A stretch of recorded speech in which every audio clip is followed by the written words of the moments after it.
पूरे भारत में गर्मी और लू का कहर। रविवार को 49 डिग्री रहा दिल्ली का तापमान। हरियाणा पंजाब को कुछ मिल सकती है राहत। ज्ञानवापी सर्वे के दौरान मस्जिद से मिला शिवलिंग। कोर्ट ने दिए जगह को सील करने के आदेश।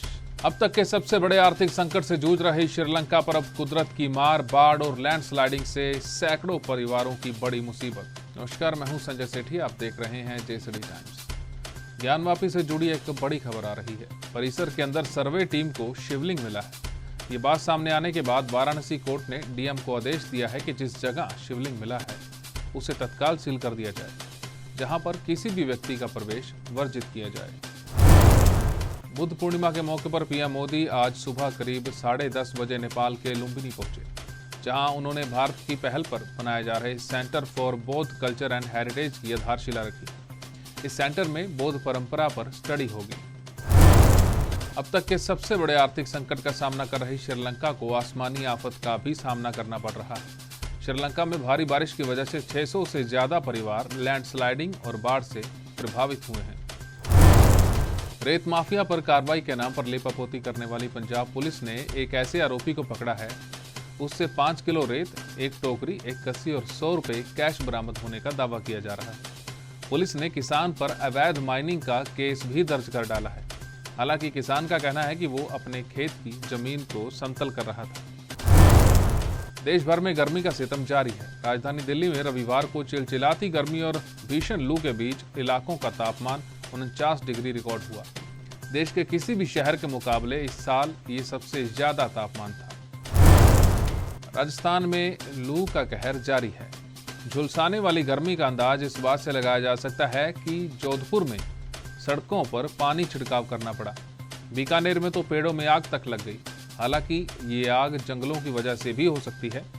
पेड़ों के एक दूसरे से टकराने के कारण कई बार इनमें आग लग जाती है। आईएएस पूजा सिंघल की काली कमाई और खदान पट्टे की जांच अब धीरे धीरे झारखंड सरकार पर आने लगी। 30 मई के बाद कभी भी चुनाव आयोग का फैसला सीएम हेमंत सोरेन की सदस्यता पर आ सकता है। इस बीच खबर है कि सोरेन अपने विकल्प पर भी चर्चा कर रहे हैं, यानी कि हेमंत सोरेन की कुर्सी जा सकती है। जेएसडी मेमोरियल कॉलेज में आने वाले योगा दिवस के मद्देनजर एनएसएस, वाईआरसी और एनसीसी के कोलैबोरेशन में एक योगा ट्रेनिंग कैंप का आयोजन किया गया। इसमें विद्यार्थियों और स्टाफ सदस्यों ने भाग लिया। जहां जेएसडी मेमोरियल कॉलेज की प्राचार्य डॉक्टर शिखा गोयल ने इसमें भाग लिया, वहीं जेएसडी की प्रबंध निदेशक डॉक्टर शमीम शर्मा ने युवाओं को योग से जुड़ने का आह्वान किया। अब बात आज के इतिहास की। 1996 के लोकसभा चुनाव में बीजेपी देश की सबसे बड़ी पार्टी बनकर उभरी। उसने 161 सीटें जीती और गठबंधन सरकार बनाने का दावा पेश किया। आज ही के दिन अटल बिहारी वाजपेयी ने पहली बार पीएम पद की शपथ ली। हालांकि उनकी सरकार बहुमत साबित नहीं कर पाई और 13 दिन में ही गिर गई। भारत के इतिहास में अब तक के किसी भी प्रधानमंत्री का सबसे छोटा कार्यकाल था। 1998 के बीच में ही चुनाव हुए। एक बार फिर बीजेपी सबसे बड़े दल और एनडीए सबसे बड़े गठबंधन के रूप में उभरा। अटल जी दोबारा पीएम बने, लेकिन उनका ये कार्यकाल भी बहुत लंबा नहीं रहा। 13 महीने बाद उन्हें इस्तीफा देना पड़ा। एक बार फिर मध्यावधि चुनाव हुए। इस बार एनडीए 303 सीटें लेकर बहुमत के साथ सत्ता में आई। जवाहरलाल नेहरू के बाद अटल जी पहले नेता थे जिन्होंने लगातार 3 चुनाव के बाद पीएम पद की शपथ ली।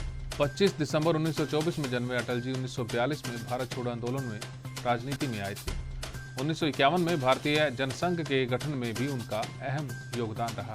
हमारी इस खास पेशकश में फिलहाल इतना ही। देश और दुनिया की तमाम खबरों के लिए आप देखते रहिए जेएसडी टाइम्स।